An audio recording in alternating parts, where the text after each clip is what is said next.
তেনেহ'লে আমি প্ৰথমটো সত্ৰত আমি দি ৰোল অফ ধৰ্ম এণ্ড দৰ্শন ইন ইণ্ডিয়ান কালচাৰ আমি অলপমান আলোচনা কৰিলোঁ। এতিয়া আমি আলোচনা কৰিম ৰোল অফ ধৰ্ম এণ্ড দৰ্শন in western culture, European culture. তাৰ আগতে বেলেগ এটা মই মানে এটা লেকচাৰৰ মাজতেই ইণ্ডিয়ান নলেজ ছিষ্টেমৰ বিভিন্ন দিশৰ লগত যেতিয়াই সুযোগ পাইছোঁ অলপ কৈ গৈছোঁ, যিহেতু সকলো বস্তু কাভাৰ কৰিব নোৱাৰি। আমাৰ এই পডিয়ামৰ সন্মুখত এটা মন্ত্ৰ লেখা আছে, এইটো ক'ৰ মন্ত্ৰ? এই যে নিয়তং কুৰু কৰ্ম লেখা আছে, হয়নে? গীতাৰ এইটো 3 নম্বৰ অধ্যায়ৰ 8 নম্বৰ শ্লোক। কিন্তু গীতাৰ আমাৰ ভাৰতত আৰু এটা টিপিকেল এটা যিকোনো ধৰণৰ স্পিৰিচুৱেলিটিৰ টিচিংবোৰৰ এটা টিপিকেল কেৰেক্টাৰিষ্টিক্স হ'ল গ্ৰেজুৱেলিটি। ই কেতিয়াও হাইয়েষ্ট ষ্টেজটোত একেবাৰতে যাবৰ বাবে নকয়, গ্ৰেজুৱেল ডেভেলপমেণ্ট। যেনেকৈ আমাৰ সামাজিক স্তৰত তাৰ বাবে মানুহৰ আচৰণৰ বাবে 4টা ষ্টেজ কৈছে। প্ৰথম কৈছে ব্ৰহ্মচৰ্য, ষ্টুডেণ্ট লাইফ, ব্ৰহ্মচৰ্যৰ পিছত গৃহস্থ লাইফ, তাৰপিছত বানপ্ৰস্থ, তাৰপিছত সন্ন্যাসৰ কথা কৈছে। ঠিক তেনেকৈ আকৌ আমাৰ পুৰুষাৰ্থ মানে হ'ল লক্ষ্য, পুৰুষাৰ্থ মানে লক্ষ্য। 4টা পুৰুষাৰ্থৰ কথা কৈছে। কি কৈছে? কাম, অৰ্থ, ধৰ্ম, মোক্ষ। অৰ্থাৎ প্ৰথম আমাৰ যিটো কামনা বাসনাৰ জীৱন, সেইটোকো ভাৰতীয় সংস্কৃতিয়ে ৰুল আউট কৰা নাই, কাৰণ এইটো এটা মোৰ পাৰ্ট অফ মাই নেচাৰ। সেইটোকো আমাৰ কেতিয়াও ৰুল আউট কৰা নাই। কৈছে যে কাম, তাৰপিছত কৈছে অৰ্থ মানে আচলতে সামাজিক জীৱনৰ কথা কৈছে, কাৰণ অৰ্থনৈতিক এটা কমিউনেল প্ৰচেছ, কাম, অৰ্থ। তাৰপিছত ধৰ্ম, তাৰপিছতহে মোক্ষৰ কথা কৈছে। অৰ্থাৎ অলৱেজ গ্ৰেজুৱেলিটিৰ কথা। কেতিয়াও মানুহক একেবাৰে এটা জনমতেই আজিয়েই যে মই একেবাৰে লাষ্ট সীমাত গৈ পেলাই টোপনিত লাগিব হ'ব, কি কয়, তেনেধৰণৰ এক্সট্ৰিম বা ইললজিকেল কথা ক'তো কোৱা হোৱা নাই। ঠিক তেনেদৰে গীতা আমি কওঁ যে কৰ্মযোগ বুলি কওঁ, যে গীতা এটা যে গস্পেল অফ ৱৰ্কছ বুলি কোৱা হয়, যে কৰ্মযোগ। গীতাইনো আমাক কি কৰ্ম কৰাৰ কথা কৈছে? একদম প্ৰথমতে ইন দি ভেৰি বিগিনিং কৈছে অৰ্জুনক যে তুমি যুদ্ধ কৰা, আৰু তুমি যুদ্ধ কিয় কৰা? তুমি ক্ষত্ৰিয়, তোমাৰ কাম যোদ্ধাৰ কাম। আৰু তোমাক এই দায়িত্বটো কোনে দিছে? তোমাক এই ৰোলটো কোনে দিছে? সমাজে দিছে। তোমাক ৰোলটো ছ'চাইটিয়ে দিছে। ফৰ ইউ, তোমাৰ বাবে এইটো ৰেগুলেটেড ৱৰ্ক। নিয়তং মানে নিয়ন্ত্ৰিত কৰ্ম, ৰেগুলেটেড ৱৰ্ক। গতিকে আমাৰ প্ৰথম প্ৰেছক্ৰিপশ্যন হ'ল মই কি ধৰণৰ কাম কৰিব লাগিব? Regulated work, regulated by society, regulated বাই শাস্ত্ৰ, বা ৰেগুলেটেড বাই ছ'চাইটি, বা ৰেগুলেটেড বাই ল। গতিকে মোক আইনে যি কৈছে মই আইনক অতিক্ৰম কৰি যোৱাটো মোৰ বাবে সম্ভৱ নহয়। গতিকে আমাৰ প্ৰথম ষ্টেজত গীতাৰ প্ৰেছক্ৰিপশ্যন হ'ল নিয়তং কুৰু কৰ্ম, regulated work. Regulated by scriptures, regulated by society, regulated by constitution, regulated by law, বা regulated by family, regulated by clan, যি নহওক এটা আমি প্ৰত্যেকে নিয়ন্ত্ৰিত কৰ্ম কৰিব লাগিব। অবাধ কৰ্মৰ কথা কোৱা নাই, যে মোৰ কামনা থাকিব পাৰে কিন্তু মোৰ কামনা মতেই মই অকল চলিব নোৱাৰোঁ। তাৰপিছত কিন্তু তাক মডিফাই কৰিছে আকৌ ছেকেণ্ড ষ্টেজত মডিফাই কৰি পেলাই কি কৈছে? নহয়, তুমি স্বভাৱ নিয়তং কৰ্ম। এটা ষ্টেজত গৈ কৈছে নো, you are not to be dictated by the society, you are not to be dictated by the shastra, you are not to be dictated by others, you are to be dictated by your law of nature and law of being. আমাৰ ব্যক্তিগত যিটো স্বভাৱ আৰু স্বধৰ্ম আছে, অৰ্থাৎ নিজৰ প্ৰকৃতি অনুসৰি কৰ্ম কৰিব দিছে। কাৰোবাৰ যদি কবি হোৱাৰ ইচ্ছা আছে, তেওঁৰ মাক দেউতাকে ইম্প'জ কৰিব নোৱাৰিব যে he has to be an engineer. স্বভাৱ নিয়তং কৰ্ম, প্ৰত্যেকৰে এটা নিজৰ ৰুচি আছে, আৰু স্বভাৱ আৰু স্বধৰ্ম মতে যদি মই কাম কৰোঁ তেতিয়াহে মই ছাকচেছফুল হ'ম। সেইবাবে যে আমি বহুত ছুইচাইড কেছ দেখা পাওঁ, হয়তো মাক দেউতাকৰ হেঁচাত ইঞ্জিনিয়াৰ হৈছিল, ডক্টৰ হৈছিল, হ'ব খুজিছিল হয়তো ছ'চিয়েল চাইণ্টিষ্ট, কিন্তু মাক দেউতাক সমাজ কোনোবাই থেঁচা দিছে, হয় এটা সময়ত চাকৰিৰ পৰা পদত্যাগ কৰিছে, নহয় ফ্ৰাষ্ট্ৰেটেড হৈ পেলাই আত্মহত্যা কৰিছে, because he is doing against his ল of nature, because he is doing against his law of being. এইটো হ'ল ছেকেণ্ড ষ্টেজৰ কাম। তাৰপিছত গীতাই এগেইন মডিফাইড কৰি কৈছে একদম লাষ্ট ষ্টেজত মই কাৰ মতে সুধিম, কৈছে মুক্তস্য কৰ্ম, because at the last stage I will be a liberated person. মই তেতিয়া আনকি স্বভাৱ নিয়ন্ত্ৰণ কৰ্মও নহয়, মোৰ ভিতৰৰ মোক চলে যি কৰিবলৈ ক'ব, মোক ভগৱানে যি কৰিবলৈ দিব মই তাকে কৰিম মই। কিন্তু বাট দিজ আৰ অল গ্ৰেজুৱেল, যে প্ৰথম নিয়তং কৰ্ম, তাৰপিছত স্বভাৱ নিয়তং কৰ্ম, তাৰপিছত কৈছে মুক্তস্য কৰ্ম। গতিকে মই এটা ধাৰণা দিছোঁ যে ভাৰতবৰ্ষত প্ৰত্যেকতে গ্ৰেজুৱেলিটি আছে, ল অফ গ্ৰেজুৱেলিটি। আচ্ছা, তাৰপিছত তেনেহ'লে এতিয়া আমি ৱেষ্টত কি হৈছে, কৈছে দুই ধৰণৰ জীৱন আদৰ্শ আছে আমাৰ সন্মুখত, দুই ধৰণৰ জীৱন দৰ্শন আছে। এটা দৰ্শন কি, আধ্যাত্মিকতা, ধৰ্ম আৰু দৰ্শনৰ দ্বাৰা নিয়ন্ত্ৰিত জীৱনৰ আদৰ্শ। এটা আদৰ্শ কোনে নিয়ন্ত্ৰণ কৰিব, স্পিৰিচুৱেলিটি, ধৰ্ম এণ্ড ফিলচফি। আৰু এইবিলাকৰ পৰা উপজা যিবোৰ ভাৱধাৰা, এইবোৰৰ পৰা উপজা যিবোৰ ভাৱধাৰা বা উদ্দেশ্যৰ দ্বাৰা পৰিচালিত এটা সংস্কৃতি। This is one kind of আমাৰ এটা আইডিয়েলিজিম। আৰু এটা কাইণ্ড অফ আইডিয়েলিজিম কি আছে আমাৰ সন্মুখত, কৈছে যুক্তিবাদী, region. I will be guided by only by reason. Practical knowledge, বহিৰ্মুখী বুদ্ধি, আৰু practical knowledge and the rationalistic and external view of life, অৰ্থাৎ প্ৰবৃত্তিমূলক বাহ্য জীৱনৰ পৰিতৃপ্তি, অৰ্থাৎ মই জীৱনক ভোগ কৰিম। এটা হ'ল ধৰ্ম, দৰ্শন আৰু স্পিৰিচুৱেলিটিৰ দ্বাৰা নিয়ন্ত্ৰিত কৰ্ম, যে নিয়তং কৰ্ম, এটা জীৱন আদৰ্শ সেইটো। আৰু এটা জীৱন আদৰ্শ কি, যে নহয়, I will be guided by my own reason, rationalistic and external view of life and the satisfaction of the vital being. Vital being মানে আমাৰ যিটো কামনা বাসনা ডেজিয়াৰ আছে, খালি মই ডেজিয়াৰ ছেটিছফেকশ্যন কৰোঁতে I will be to the extent possible, I will be rationalistic. মই একেবাৰে আনৰিজনেবলি নহয়, অলপমান মই ৰিজনেবলি মই মোৰ ডেজিয়াৰ ছেটিছফেকশ্যন কৰিম। No' role of spirituality, no' role of philosophy, no' role of dharma. I will never allow them to regulate মি।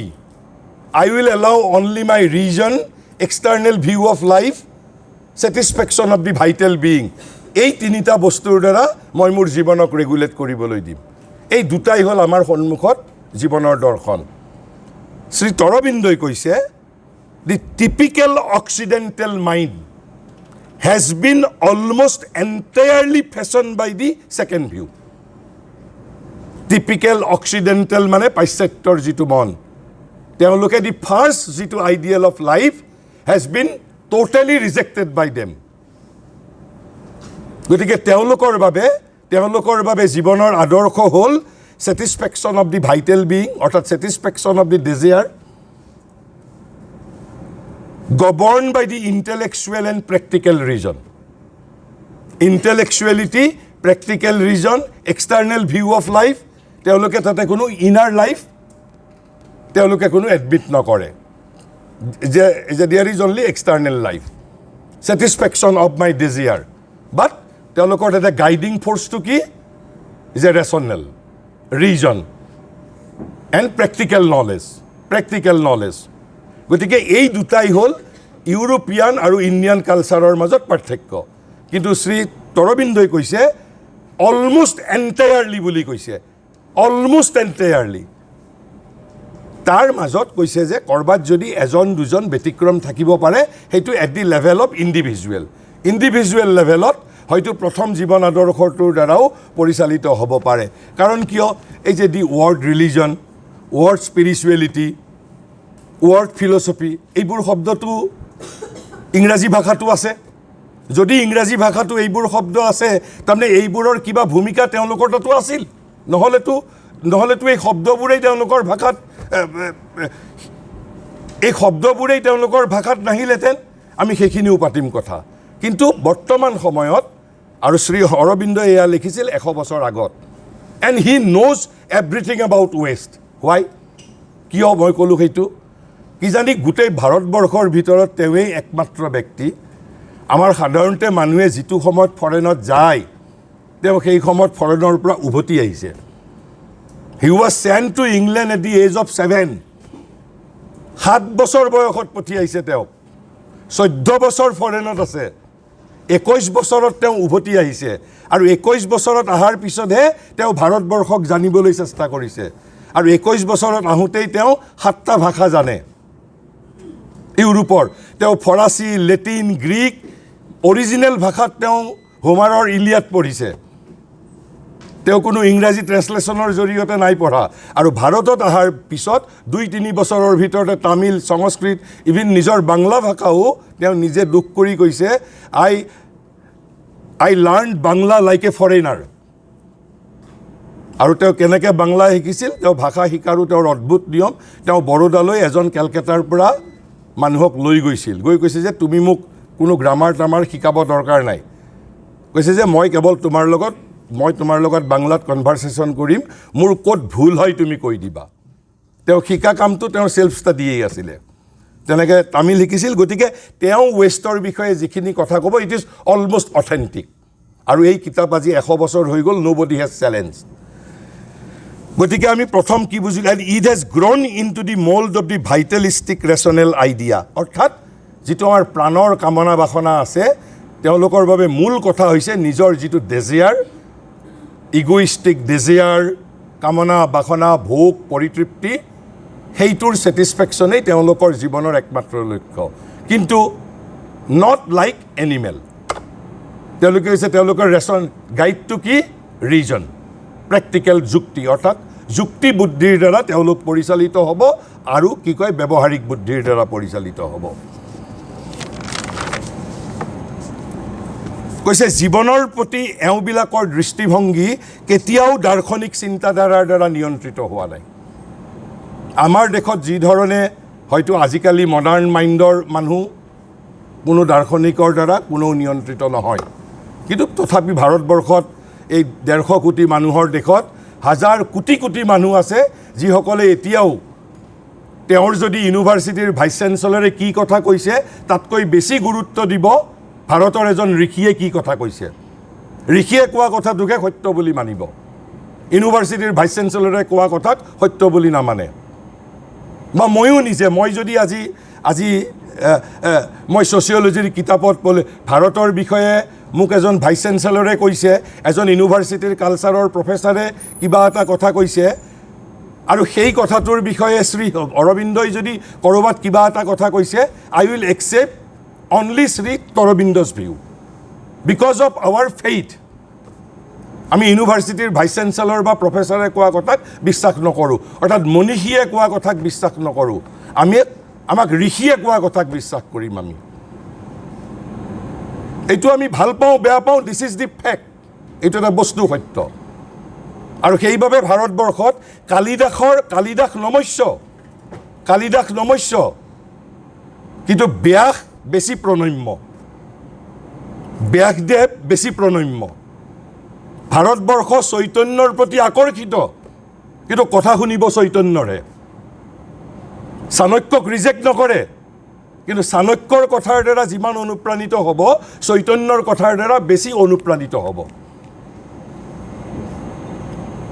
যদি আজি চাণক্যই কোৱা কথা আৰু বেশৰ কোৱা কথাৰ মাজত যদি একে বিষয়ৰ কথাৰ মাজত যদি দুটা বেলেগ বেলেগ কথা হয় তেনেহ'লে দি ইনমষ্ট ইণ্ডিয়াৰ মানুহে যিসকল ভাৰতৰ সংস্কৃতিৰ লগত ৰুটেড হৈ আছে they will believe in Vyas only because Vyas was a ঋষি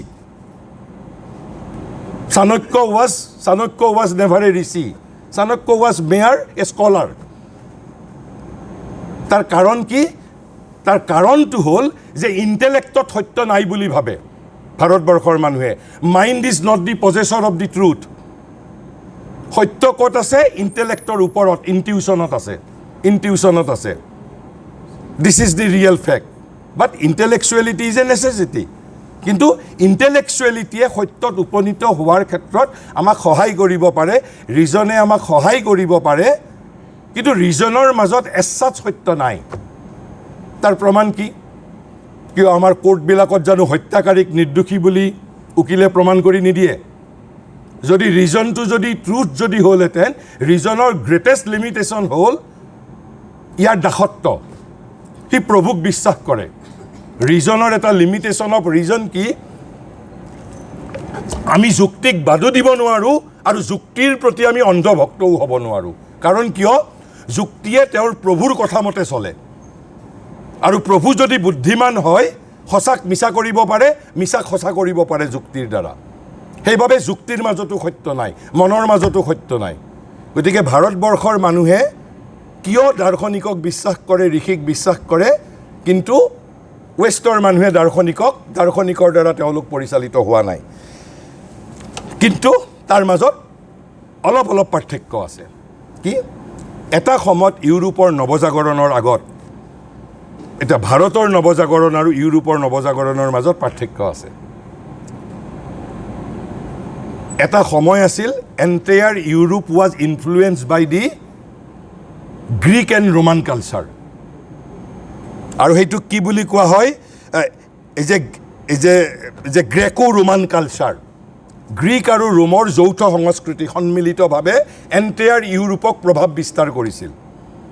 সেই অলপ সময়ৰ বাবে, যি সময়ত সম্পূৰ্ণ পাশ্চাত্য জগতক গ্ৰীক সংস্কৃতিয়ে আৰু ৰোমান সংস্কৃতিয়ে প্ৰভাৱান্বিত কৰিছিল, সেই অলপ সময়ৰ বাবে কিন্তু কৈছে সন্মিলিত গ্ৰীচ তথা ৰোমৰ সংস্কৃতি অতি কম দিনৰ বাবে দাৰ্শনিক ভাৱৰ দ্বাৰা প্ৰভাৱিত হৈছিল। অৰ্থাৎ পাশ্চাত্যবাসীসকলো খুব কম দিনৰ বাবে দাৰ্শনিকৰ প্ৰভাৱৰ দ্বাৰা তেওঁলোক প্ৰভাৱিত হৈছিল। কেতিয়া? যেতিয়া সন্মিলিত গ্ৰীচ আৰু ৰোমৰ সংস্কৃতিয়ে সমগ্ৰ ইউৰোপক নিয়ন্ত্ৰিত কৰিছিল বা কি কয় প্ৰভাৱান্বিত কৰিছিল। কিন্তু তাৰ মাজতো কিন্তু এটা পাৰ্থক্য আছে।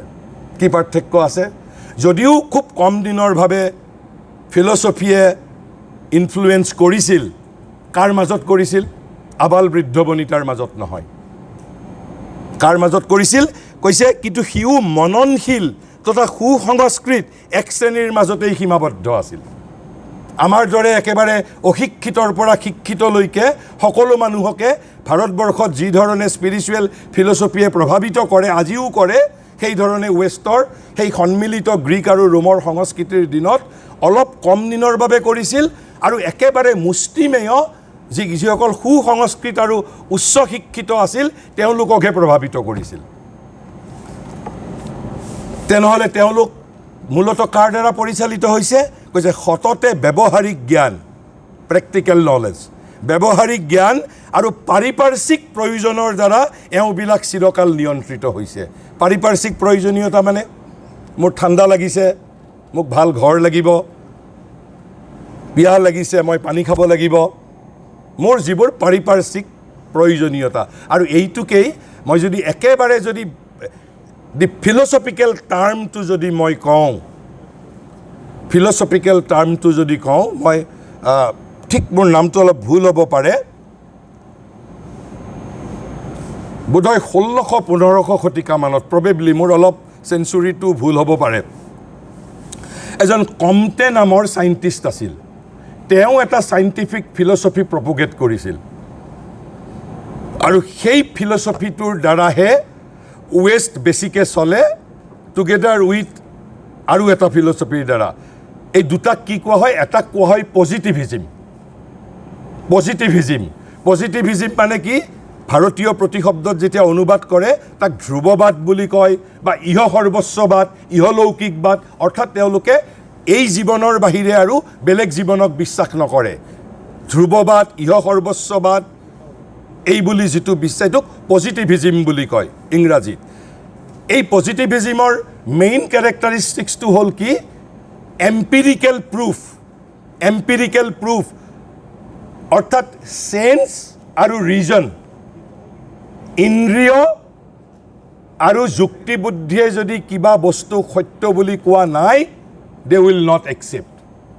গাইডিং লাইট আছিল কি? Reason and the sense. অৰ্থাৎ মই চেন্সৰ দ্বাৰা গম পাব লাগিব, অৰ্থাৎ মই চকুৰে দেখা পাব লাগিব, মই মনৰ চকুৰে দেখা পোৱা বুলি ক'লে ইট উইল নট বি, সেইটো তেওঁলোকে গ্ৰহণ নকৰিব। অৰ্থাৎ ইট হেজ টু বি চেন্সুৱেল, অৰ্থাৎ চেন্স অৰ্গেনবিলাকৰ দ্বাৰা যিবিলাক সত্য প্ৰমাণিত হয়। সেইবাবে ৱেষ্টত এই লাভ এফেয়াৰ্ছ ইত্যাদি, লাভ মৰম এইবোৰ বস্তুৰ ইমান এটা তেওঁলোকৰ সমাজত ভেলু নাই, কাৰণ লাভ কেনট বি এম্পিৰিকেলি প্ৰুভড। মই মোৰ মাক ভাল পাওঁ নে নাপাওঁ কেনেকৈ প্ৰমাণ কৰিব? কোনোবা মেচিনে জানো, কোনোবা টেকন'লজিয়ে জানো প্ৰমাণ কৰিব পাৰিব? It is a subjective thing, subjective process, inner process. গতিকে কমতে নামৰ যিজন বৈজ্ঞানিক philosopher, scientific philosopher, whole world, modern world including now India, dominated by this philosophy of positivism. তাৰ লগত সমানে আৰু এটা, যিটো এই যে ক'লে সততে ব্যৱহাৰিক জ্ঞান আৰু পাৰিপাৰ্শ্বিক প্ৰয়োজনৰ দ্বাৰাহে এওঁলোক চিৰকাল নিয়ন্ত্ৰিত হৈছে। এই ফিলচফিটোৰ নাম হ'ল ইউটিলিটেৰিয়ানিজিম, উপযোগিতাবাদ, ইউটিলিটেৰিয়ানিজিম।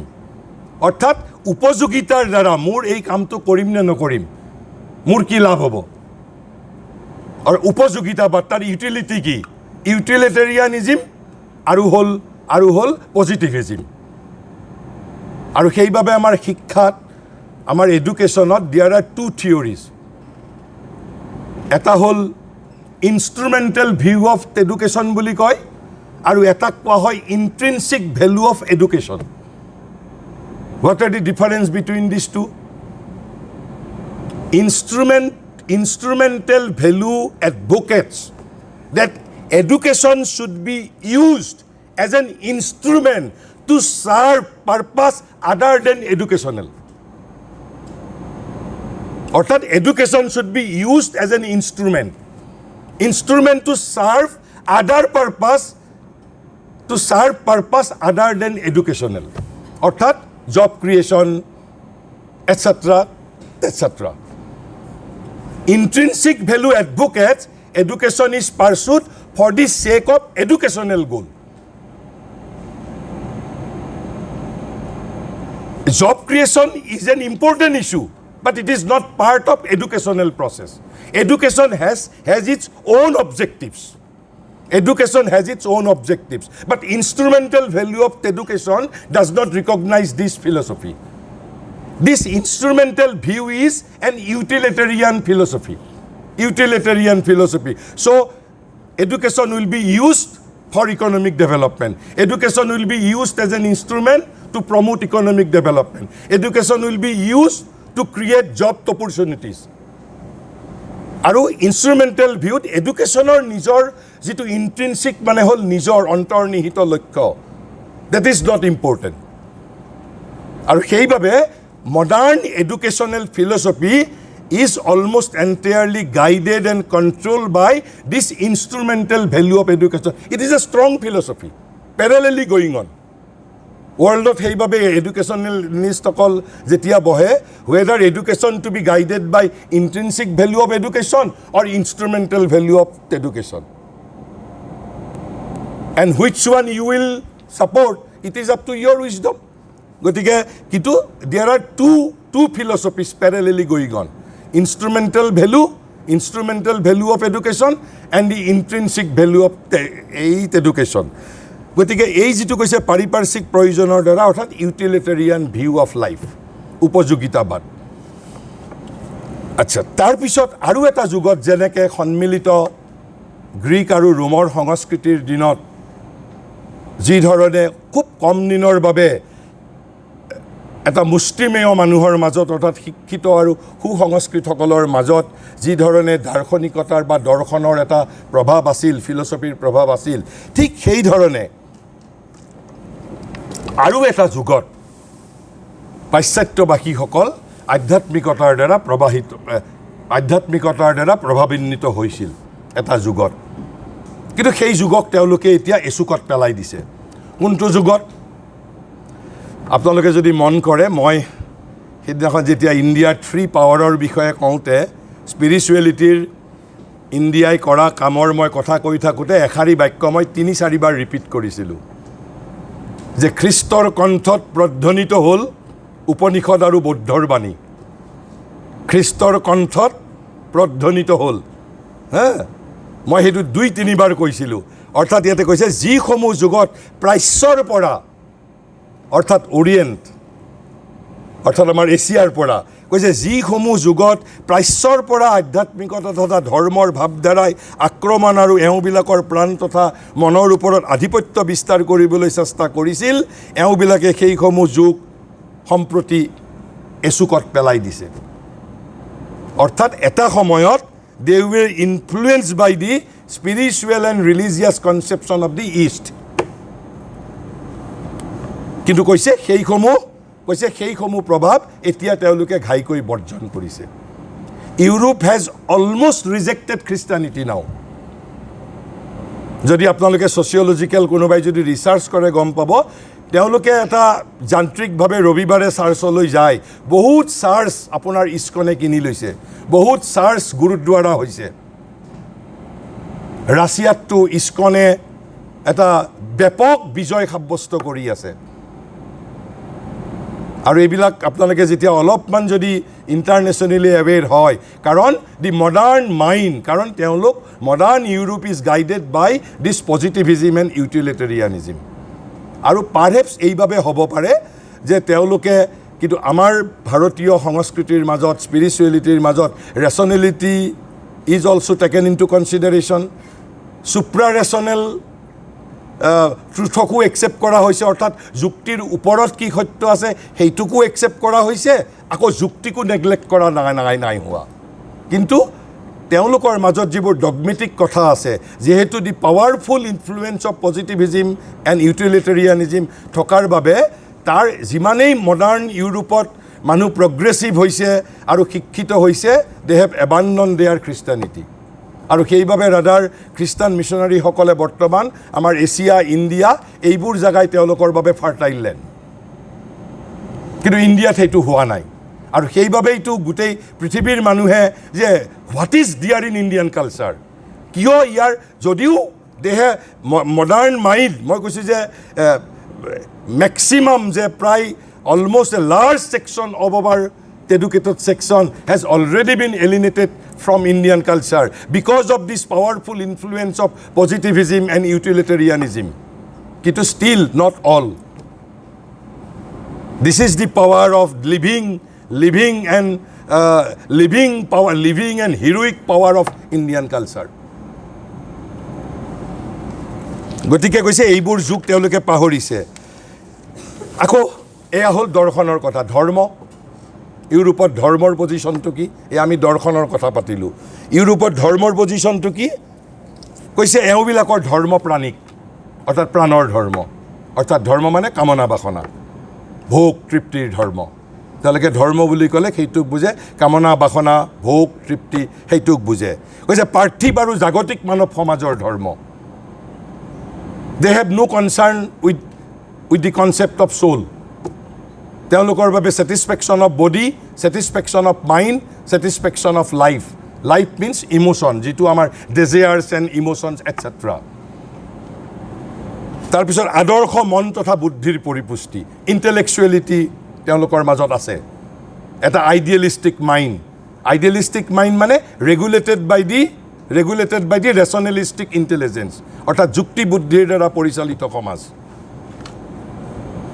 গতিকে কৈছে যে তেওঁলোকৰ যুক্তি পৰিচালিত সমাজ ব্যৱস্থা মূলত তেওঁলোকৰ বাবে সুপ্ৰিম লাইটটো হ'ল ৰিজন যুক্তি পৰিচালিত সমাজ ব্যৱস্থা a rational social order vital efficiency physical health and enjoyment এইবোৰেই তেওঁলোকৰ মূল লক্ষ্য আৰু সেইবাবে তেওঁলোকে খ্ৰীষ্টানিটিক অলমষ্ট দে হেভ এবাণ্ডন কাৰণ আৰু এটা তাৰ মাজত কথা আছে মই ইমান ডিটেইলছত নাযাওঁ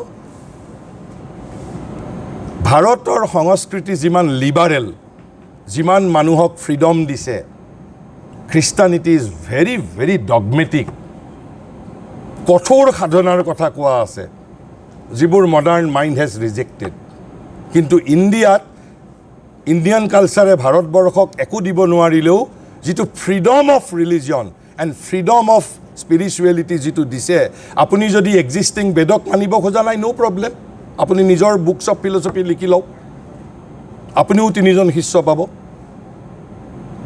ভাৰতবৰ্ষত কোনো বাধা নাই, সেইবাবে ভাৰতবৰ্ষত দিনে এটা এটা ফিলচফি সৃষ্টি হয়। এই যিটো লিবাৰেল এটিটিউড আছে, আপোনাক একো দিব নোৱাৰিলেও স্পিৰিচুৱেল ফ্ৰীডম একেবাৰে 100% দিছে।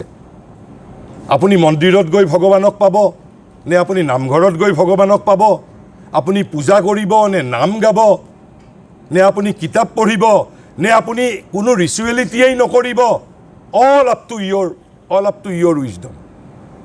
ইয়াত আপুনি ধৰ্মৰ আচৰণ এটা আপুনি নামানাৰ কাৰণে আপোনাক সমাজে ক'তো সমাজচ্যুত নকৰে, ৱেষ্টতো নকৰে এতিয়া।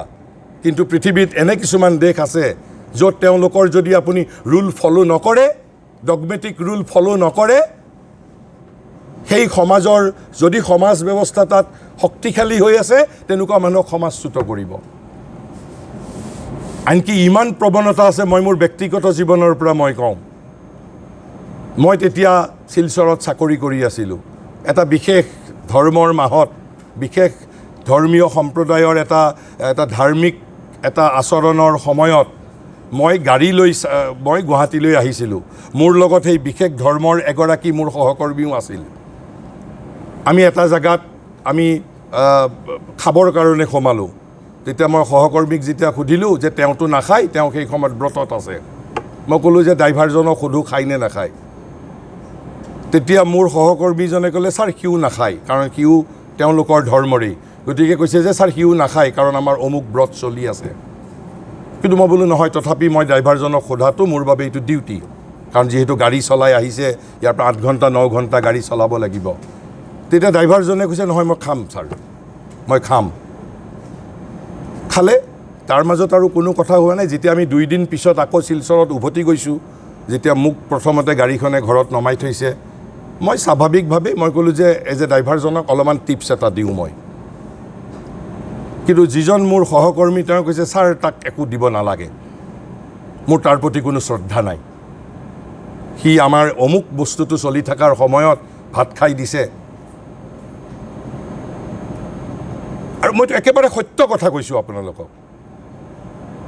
কিন্তু ভাৰতবৰ্ষত মই কওঁ, ভাৰতবৰ্ষৰ ধৰ্মই কোনো মানুহক সেই ধৰণৰ অত্যাচাৰ কোনো জাগাত কোনো সময়ত ভৱিষ্যতেও নকৰে, বৰ্তমানেও কৰা নাই, আৰু অতীততো কৰা নাছিল। সেইবাবে এখন ঘৰতেই 5টা দৰ্শন মানি চলা মানুহ আছে। তেনেহ'লে পাশ্চাত্যৰ দৰ্শন, তেতিয়াহ'লে এইখিনি আমি ধৰ্ম দৰ্শনৰ কথা ক'লোঁ। তেনেহ'লে আমাৰ মনতো এটা প্ৰশ্ন আহিব, তেনেহ'লে পাশ্চাত্যত ফিলচফাৰ নাই নেকি? পাশ্চাত্যত ফিলচফিৰ ষ্টাডি হোৱা নাই নেকি?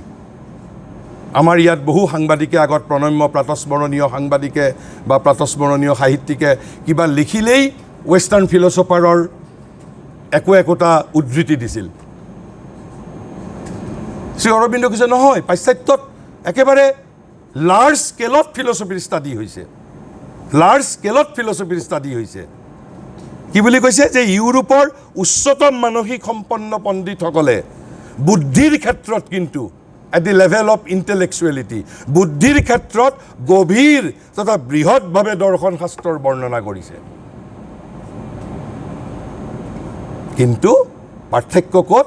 কিন্তু প্ৰায় সকলো ক্ষেত্ৰতে জীৱনৰ সৈতে সম্বন্ধশূন্যভাৱে, নো ৰিলেশ্যন উইথ দি লাইফ, কেৱল ইণ্টেলেকচুৱেল থেচিছ, জীৱনৰ সৈতে কোনো সম্বন্ধ নাই। আমাৰ ইয়াত যিটো সম্বন্ধ, যে philosophy has been made dynamic by religion, and religion has been enlightened by the philosophy. ধৰ্ম যে আলোকিত হৈছে, উদ্ভাসিত হৈছে দৰ্শনৰ দ্বাৰা, আৰু দৰ্শন ধৰ্মৰ দ্বাৰা সক্ৰিয় আৰু গতিশীল হৈছে। কিয় তাত সৰ্বসাধাৰণ মানুহে দাৰ্শনিকক বিশ্বাস নকৰে, আমি যেনেকৈ ঋষিক বিশ্বাস কৰোঁ? তাৰ কাৰণ কৈছে যে বুদ্ধিৰ ক্ষেত্ৰত, অৰ্থাৎ ইণ্টেলেকচুৱেল লাক্সাৰী হিচাপে প্ৰচুৰ ব্যাপকভাৱে ফিলচফিৰ চৰ্চা হৈছে, কিন্তু প্ৰায় সকলো ক্ষেত্ৰতে জীৱনৰ সৈতে কোনো সম্বন্ধ নৰখাকৈ হৈছে। কৈছে শ্ৰী অৰবিন্দই তাত খুব ভাল এটা পাৰ্থক্য দিছে বুজিবৰ বাবে। কৈছে এ থিং হাই এণ্ড স্প্লেণ্ডিড। ইউৰোপত কৈছে যে ফিলচফি কেনেকুৱা? কৈছে a thing high and splendid but ineffective, high and splendid but ineffective. কৈছে সমুজ্জ্বল আৰু সমুচ্চ কিন্তু কাৰ্যকৰী নহয়, হাই এণ্ড স্প্লেণ্ডিড থিং কিন্তু ইটছ নট ইফেক্টিভ।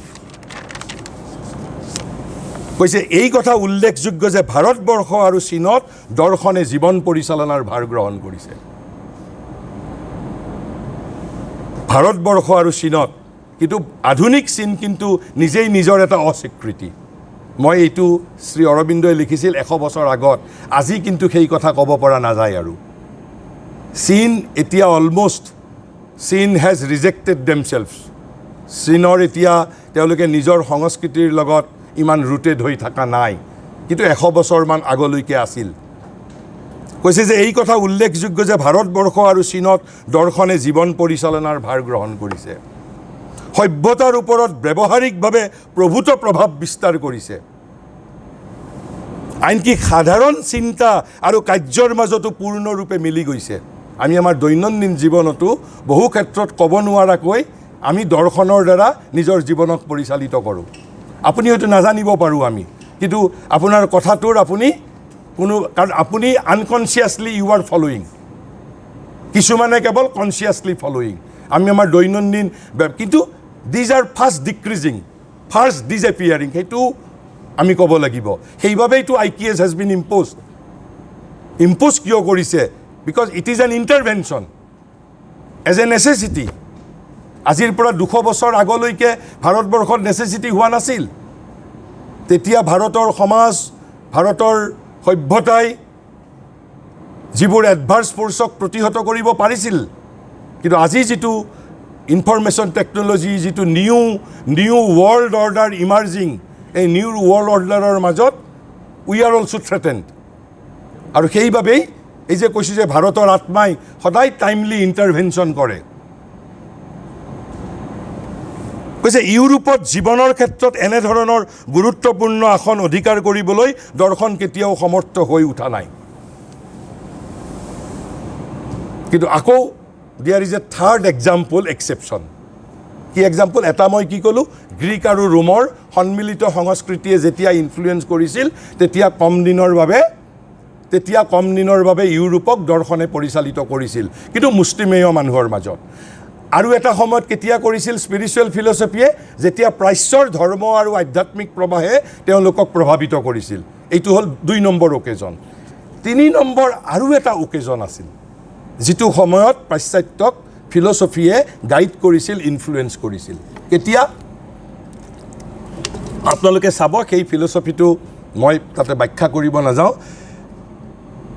এক শ্ৰেণীৰ তাত দাৰ্শনিক আছে, সেইটো শ্ৰেণী এটা, কোনো এজন নহয়।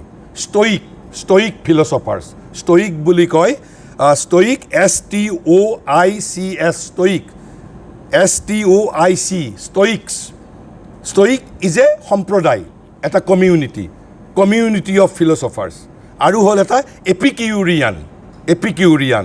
এই দুটা শ্ৰেণী, যেনেকৈ আমাৰ ইয়াত বৌদ্ধ সম্প্ৰদায় বুলি আমি কওঁ বা কিবা বুলি কওঁ, তেনেকৈ 2 শ্ৰেণীৰ এটা কমিউনিটি অফ ফিলচফাৰ্ছ। আৰু ষ্টয়িকসকলৰ ফিলচফিটো basically influence by the teachings of the Gita, কিন্তু নট গীতাৰ একেবাৰে তেওঁলোক মৰ্মস্থলত সোমাব পৰা নাই। ষ্টয়িকসকলে তাৰ যিটো গীতাৰ যিটো এক্সটাৰ্নেল লেয়াৰটোৰ দ্বাৰা তেওঁলোকৰ ফিলচফি, বহুতে সেইবাবে ষ্টয়িক ফিলচফিটো দেখিলে আপুনি দেখিব যে it is very similar to that of Gita's teaching. But গীতাৰ একেবাৰে ভিতৰত তেওঁলোকে সোমাব পৰা নাছিল, কিন্তু গীতাৰ বাহিৰৰ প্ৰলেপটোৰে ষ্টয়িকসকল ইনফ্লুৱেঞ্চ হৈছিল। আৰু শ্ৰী অৰবিন্দই কৈছিল যে এই ষ্টয়িক আৰু এপিকিউৰিয়ান নাম বিশিষ্ট দাৰ্শনিকসকলৰ যুগত দৰ্শনে অধিক দৃঢ়তাৰে জীৱনক নিয়ন্ত্ৰিত কৰিব পাৰিছিল। আৰু এতিয়াও ষ্টয়িক ফিলচফিৰ অনুগামী অকল পাশ্চাত্যতেই নহয়, ইভিন আমাৰ দেশতো আছে। বহুতে আপোনালোকে কেতিয়াবা প্ৰবন্ধ ইত্যাদিত পাব ষ্টয়িক ফিলচফিৰ কথা, কিন্তু তেওঁলোকে ষ্টয়িক আৰু এপিকিউৰিয়ানসকলৰ যুগত একেবাৰে কৈছে দৃঢ়তাৰে জীৱনক নিয়ন্ত্ৰিত কৰিছিল আমাৰ ভাৰতবৰ্ষৰ দৰে। কিন্তু আকৌ সেই একেই এটা যিটো ৰোমৰ সন্মিলিত গ্ৰীক আৰু ৰোমৰ সংস্কৃতিৰ দৰে একেই বৈশিষ্ট্যটো আছিল অকল উচ্চ সংস্কৃতি সম্পন্ন লোকৰ মাজতহে একেবাৰে অশিক্ষিত শিক্ষিত আবাল বৃদ্ধ বনিতাক কেতিয়াও স্পৰ্শ কৰিব পৰা নাছিল আকৌ বৰ্তমান যুগত কৈছে অৰ্থাৎ এইটো 100 বছৰ আগৰ কথা কৈছে তেওঁ বৰ্তমান যুগ বুলি কৈছে আমাৰ বাবে সেইটো এতিয়া অতীত কাৰণ এইটো 100 বছৰ আগত লেখা কথা কৈছে বৰ্তমান যুগতো আমি তেনেধৰণৰ অলপ অচৰপ পুনৰাবৃত্তি দেখিবলৈ পাইছোঁ কাৰ কথা কৈছে তেওঁলোকৰ নাম হয়তো আপোনালোক বহুতে শুনিছে কৈছে নিটছে অনেক প্ৰভাৱ বিস্তাৰ কৰিছে অৰ্থাৎ এইটো 100 বছৰ আগৰ কথা তাৰপিছত ফ্ৰান্সৰ কিছু সংখ্যক চিন্তাশীল ব্যক্তি আৰু জেমছ তথা বাৰ্কছন প্ৰণীত দৰ্শনসমূহে সাধাৰণ জনতাৰ দৃষ্টি অলপ আকৰ্ষণ কৰিছে এইটোৱেই পাৰ্থক্য ইভিন উচ্চ সংস্কৃতি সম্পন্ন নহয় এই জেমছ বাৰ্কছন নিটছে ইত্যাদিৰ দৰ্শনে নিটছে বিশেষকৈ যুদ্ধ পিচ ৱাৰ এইবিলাকৰ বিষয়ে বহু কথা লিখি থৈ গৈছে তেওঁ বহু কথা লিখি থৈ গৈছে প্ৰায় আমি আমাৰ এইবোৰ কণ্টেম্পৰাৰী বুলি ক'ব পাৰোঁ এইবোৰ জাষ্ট 100 বছৰ আগৰ ফিলচফাৰ জেমছ বাৰ্কছন তাৰপিছত এই নিটছে তেওঁলোকৰ যুগত কি বুলি কৈছে সাধাৰণ মানুহকো অলপ প্ৰভাৱিত কৰিছিল আৰু এপিকিউৰিয়ান আৰু ষ্টয়িকসকলৰ কি পাৰ্থক্য এইটোৰ মাজত উচ্চ শক্তি সম্পন্নৰ মাজত কৰিছিল কিন্তু অধিক দৃঢ়তাৰে নিয়ন্ত্ৰিত কৰিছিল জীৱনক ষ্টয়িক আৰু এপিকিউৰিয়ান দাৰ্শনিকসকলৰ যুগত কিন্তু কৈছে কিন্তু এছিয়াত যি ধৰণে দৰ্শন শাস্ত্ৰই যি ধৰণে কাৰ্যকৰী প্ৰভাৱ বিস্তাৰ কৰিছে তাৰ তুলনাত এয়া একোৱেই নহয় খুব কম গতিকে তাৰপিছত কৈছে যে তেনেহ'লে সাধাৰণ ইউৰোপীয়ৰ দৃষ্টিত সাধাৰণ ইউৰোপীয়সকলে দৰ্শনক কি বুলি পাৰ্চিভ কৰে একেবাৰে যদি মই ভাল শব্দ কওঁ কল্পনাবিলাসী বুলি ভাবে ইণ্টেলেকচুৱেল লাক্সাৰী বুলি ভাবে ফিলচফাৰসকলক তাতো শ্ৰী অৰবিন্দই কেইটামান খুব ভাল কণ্ট্ৰাষ্ট ৱৰ্ড কৈছে যে সাধাৰণ ইউৰোপীয়ই তেওঁৰ জীৱন পৰিচালনাৰ মূল সূত্ৰসমূহ প্ৰাকৃত তথা প্ৰত্যক্ষ যুক্তিৰ পৰা গ্ৰহণ কৰে দৰ্শনৰ পৰা নহয় প্ৰাকৃত মানে মেটেৰিয়েল প্ৰাকৃত মানে নেচাৰেল অৰ্থাৎ মই যে ক'লোঁ প্ৰেক্টিকেল নলেজ ব্যৱহাৰিক বুদ্ধি ৰিজন এইবোৰৰ পৰাহে জীৱন পৰিচালনাৰ বাবে তেওঁলোকক যদি আলোক লাগে তাৰ পৰা গ্ৰহণ কৰে নট ফ্ৰম দি ফিলচফাৰ্ছ কৈছে তেওঁলোকে কিন্তু সেই বুলি সাধাৰণ মানুহে ৱেষ্টত দাৰ্শনিকক ঘৃণা নকৰে খুব সন্মান কৰে খুব শ্ৰদ্ধা কৰে কিন্তু বিশ্বাস নকৰে ঘৃণাও নকৰে অপমানো নকৰে বৰং শ্ৰদ্ধা কৰে ভক্তি কৰে কিন্তু বিশ্বাস নকৰে কিয় বিশ্বাস নকৰে তাৰোতো এটা লজিক থাকিব লাগিব কিয় কৈছে তেওঁলোকে দৰ্শন শাস্ত্ৰক মনুষ্যকৃত ভ্ৰম জ্ঞান নকৰিলেও ইয়াৰ চৰ্চাক জীৱনৰ পৰা দূৰত অৱস্থিত এক ধুঁৱলি কুঁৱলী নিষ্ফল কাম বুলি ভাবে কিয় নিষ্ফল কাম বুলি ভাবে ধুঁৱলি কুঁৱলী কৈছে তেওঁ দাৰ্শনিকসকলক সন্মান কৰে কিন্তু তেওঁৰ দ্বাৰা কোৱা কথাবোৰ জীৱনৰ পৰা দূৰত বুলি ভাবে কাৰণ পাশ্চাত্যত প্ৰথমতে যিটো কৈছোঁ পাশ্চাত্যত দৰ্শন বিকশিত হৈছে without keeping any relation with the life কৈছে কিন্তু তেওঁলোকৰ দ্বাৰা ৰচিত দৰ্শন শাস্ত্ৰসমূহ তেতিয়াহ'লে ক'ত ৰাখি থয় তেওঁ কৈছে সভ্যতাৰ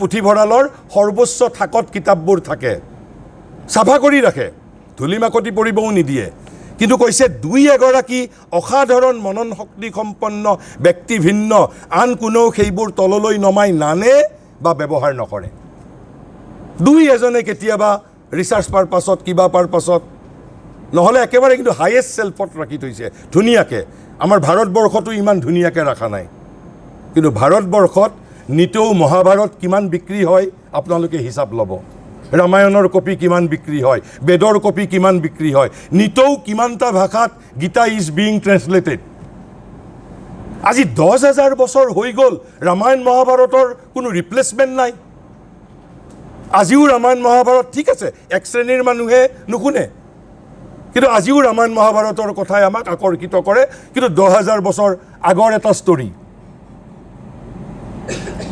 কিন্তু পাশ্চাত্যত সেই অৱস্থা নাই আপুনি লাগিলে যদি ষ্টেটিষ্টিক্স চাই হোমাৰ ইলিয়াছ হোমাৰৰ ইলিয়াছ ওডিচি যিমান বিক্ৰী হয়, যিমান ভাষালৈ ট্ৰেন্সলেশ্যন হৈছে, তাতকৈ গীতা, ৰামায়ণ, মহাভাৰত, বেদ, উপনিষদ বহু ভাষালৈ আপোনাৰ ট্ৰেন্সলেশ্যন হৈছে।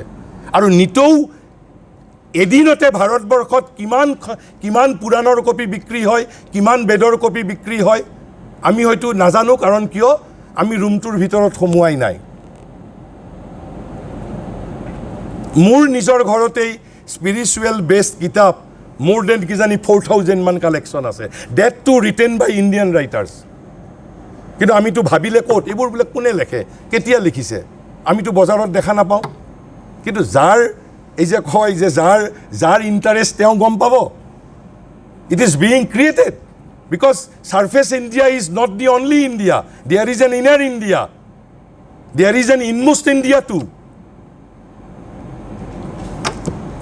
কৈছে তাৰপিছত তেতিয়াহ'লে কি ক'লে? কৈছে যে দুই এগৰাকীক যে তেওঁ দাৰ্শনিকক তেওঁ শ্ৰদ্ধা কৰে কিন্তু বিশ্বাস নকৰে। কৈছে হি এডমায়াৰ্ছ বাট হি ডিষ্ট্ৰাষ্ট দেম। অবিশ্বাস কৰে দাৰ্শনিকক, দাৰ্শনিকৰ কথা মতে চলিব ভয় কৰে। কিয় ভয় কৰে? কিয় ভয় কৰে এতিয়া কম। কিন্তু তাৰ মাজত আপোনালোকৰ যিসকল পলিটিকেল ছায়েন্সৰ ইয়াত টিচাৰ আছে, তেওঁলোকে হয়তো মোৰ কথা কৈ থাকোঁতে এটা ভাবিব পাৰে, কিয় প্লেটোৱেতো বেলেগ কথা কৈ গৈছে। প্লেটোৱে কৈছে যে ৰাজনীতিৰ পৰিচালনাৰ ভাৰ অকল ফিলচফাৰক দিব লাগে বুলি কৈ গৈছে প্লেটোৱে। প্লেটোৰ তেওঁৰ কিতাপত কৈছে যে ৰাজনীতি, কৈছে যে ruler should be selected only from the philosophers বুলি কৈ গৈছে। কিন্তু শ্ৰী অৰবিন্দই কি লিখিছে শুনিব। কৈছে প্লেটোৰ মতে সমাজৰ শাসন তথা পৰিচালনাৰ ভাৰ দাৰ্শনিকৰ ওপৰতহে ন্যস্ত কৰিব লাগে। কিন্তু ইউৰোপীয়সকলে এই প্ৰস্তাৱ অদ্ভুত বুলি ভাবে, আচহুৱা বুলি ভাবে, অদ্ভুত বুলি ভাবে। They have rejected Plato. প্লেটোৱে কোৱা কথা, এই কথাক তেওঁলোকে এডমিট নকৰে, বিশ্বাস নকৰে, অদ্ভুত বুলি ভাবে। কিয় অদ্ভুত বুলি ভাবে? এটাতো লজিক থাকিব লাগিব, চব কথাৰেই কাৰণ থাকিব লাগিব। কিয়? কৈছে যে ই যে কেতিয়াবা কাৰ্যকৰী বা সুফলপ্ৰসূ হ'ব তেনে কথা বিশ্বাস নকৰে, ইফেক্টিভ বুলি বিশ্বাস নকৰে। কিয় ইফেক্টিভ বুলি বিশ্বাস নকৰে? কিয়? তেওঁলোকে ভাবে যে দাৰ্শনিকে ভাৱৰাজ্যত বিচৰণ কৰে, not in the practical life. সেইবাবে তেওঁলোকে দাৰ্শনিকক বিশ্বাস নকৰে, সেইবাবে তেওঁলোকে দাৰ্শনিকক বিশ্বাস নকৰে। সেয়ে প্ৰকৃত জীৱনৰ ওপৰত তেওঁৰ কোনো আধিপত্য থাকিব নোৱাৰে। অৰ্থাৎ দাৰ্শনিক knows nothing about the real life. সেইবাবে তেওঁলোকে দাৰ্শনিক অকল ইণ্টেলেকচুৱেল ওপৰৰ স্তৰত গৈছে, লিখিছে, সভ্যতাৰ পুথিভঁৰালত ওপৰত ৰাখিছে, কিন্তু বিশ্বাস নকৰে, শ্ৰদ্ধা কৰে, সন্মান কৰে, ঘৃণাও নকৰে, বা মনুষ্যকৃত ভুল বুলিও নকয়। সেইবোৰ কেৱল বিশ্বাস নকৰে। এৱাৰ্ডো দিব, তেওঁলোকৰ কোটেশ্যনো লাগিলে নিজৰ আৰ্টিকল, প্ৰবন্ধ, পেপাৰ, থেচিছত ক'তো কৰিব, কিন্তু নিজৰ জীৱনত সেইটো কেতিয়াও প্ৰয়োগ নকৰে। তাৰ পৰিৱৰ্তে ভাৰতবৰ্ষত আমিতো অলপ আগতে ইংগিত দিলোঁ যে ভাৰতত আমি কিমান বিশ্বাস কৰোঁ। কৈছে যে ইয়াৰ বিপৰীতে ভাৰতীয় মনৰ ধাৰণা এই যে ঋষি অৰ্থাৎ চিন্তাশীল আৰু দাৰ্শনিক তথা অধ্যাত্ম সত্তাৰ দ্ৰষ্টা মাথো যে ধৰ্ম তথা নৈতিক বিষয়েৰে শ্ৰেষ্ঠ পৰিচালক তেনে নহয়, ব্যৱহাৰিক জীৱনৰো তেওঁলোক সৰ্বোত্তম পথপ্ৰদৰ্শক। ভাৰতত এতিয়াও কোটি কোটি জনসাধাৰণ আছে যিসকলে ব্যৱহাৰিক জীৱনৰো বেষ্ট গাইড হিচাপে ঋষিসকলক বিশ্বাস কৰে, বেষ্ট গাইড হিচাপে, সৰ্বোত্তম পথপ্ৰদৰ্শক হিচাপে। সেইবাবে ভাৰতবৰ্ষত ইণ্টেলেকচুৱেলৰ কথা কোনেও নুশুনে, জাৰ্নেলিষ্টৰ কথা কোনেও নুশুনে। এই যে অন্ধভক্ত বুলি কয়, ধৰ্মৰ দ্বাৰা পৰিচালিত হয় বুলি কয়, দিছ ইজ দি ভেৰি কেৰেক্টাৰিষ্টিক্স। কি কৰিব আপুনি? আৰু এই characteristic it is A permanent characteristics. হাজাৰ হাজাৰ বছৰ ধৰি বহুতে প্ৰয়াস কৰিছে, কিন্তু কোনেও গুচাব পৰা নাই। কৈছে ঋষি অৰ্থাৎ দ্ৰষ্টা সমাজৰো স্বাভাৱিক নিয়ন্তা তথা নেতা, স্বাভাৱিক নিয়ন্তা, নেচাৰেল লিডাৰ। তেওঁক কোনো লিডাৰ পাতি দিব নালাগে, ক'তো শপত ল'ব নালাগে। আজি মহাভাৰতত যদি কিবা এটা কথা কোৱা আছে, মই লগে লগে বিশ্বাস কৰিম, আৰু নকৰিমেই বা কিয়। মই ইয়াৰ মাজত এটা মহাভাৰতৰ এটা আপোনালোকক কওঁ, আপোনালোকৰ পেডাগজিৰ বাবে প্ৰয়োজনীয়। কৈছে যিকোনো সাধনাত সফল হ'বৰ বাবে মহাভাৰতে 4টা বস্তুৰ কথা কৈছে আৰু শ্ৰী অৰবিন্দই মহাভাৰতে কোৱা কথাই 4টা কথাক লৈ 25 পেজৰ এটা চেপ্টাৰ লিখিছে 4H's সহায় চতুষ্টয় কিন্তু অৰিজিনেলি ক'ত কৈছে মহাভাৰতে কৈছে কেতিয়া কৈছে জানে যে মহাভাৰতো অদ্ভুত বুলি কৈছো যেতিয়া যুদ্ধৰ বাবে প্ৰিপাৰেচন চলি আছে ধৃতৰাষ্ট্ৰৰ বেলেগ বেয়া গুণ থাকিলেও ধৃতৰাষ্ট্ৰ ওয়াজ এ হাংগাৰ ফৰ নলেজ মানুহ যুদ্ধক লৈ ব্যস্ত হৈ আছে ধৃতৰাষ্ট্ৰই কি কৰিছিল জানে ডেইলি এদিন এজন ঋষিক মাতি আনি বিভিন্ন প্ৰশ্ন সোধে আৰু ঋষিবিলাকৰ পৰা উত্তৰবিলাক লয় ইমানেই তেওঁৰ জ্ঞানৰ তৃষ্ণা আছিল ইফালে যুদ্ধৰ প্ৰিপাৰেচন ইজ গোয়িং অন তেনেকুৱাত এবাৰ কৈছে যে যিকোনো সাধনাত যদি আৰু এইটো আপোনালোকৰ বাবে আটাইতকৈ বেছি জৰুৰী এই যে আপোনালোকে মোক সুধি আছে যে এইবোৰ প্ৰেক্টিকেল জীৱনত কেনেকৈ ইমপ্লিমেণ্ট কৰিম কৈছে যিকোনো সাধনা সংগীতৰ হওক বিজ্ঞানৰ হওক সাহিত্যৰ হওক অধ্যাত্মৰ হওক ক্ৰিয়াৰ হওক চৰকাৰী চাকৰিত হওক কৈছে সহায় মাত্ৰ 4টাই আছে কি সহায় 4টা প্ৰথমটো কৈছে শাস্ত্ৰ অৰ্থাৎ নলেজ জ্ঞান সেকেন্ডটো কি কৈছে গুৰু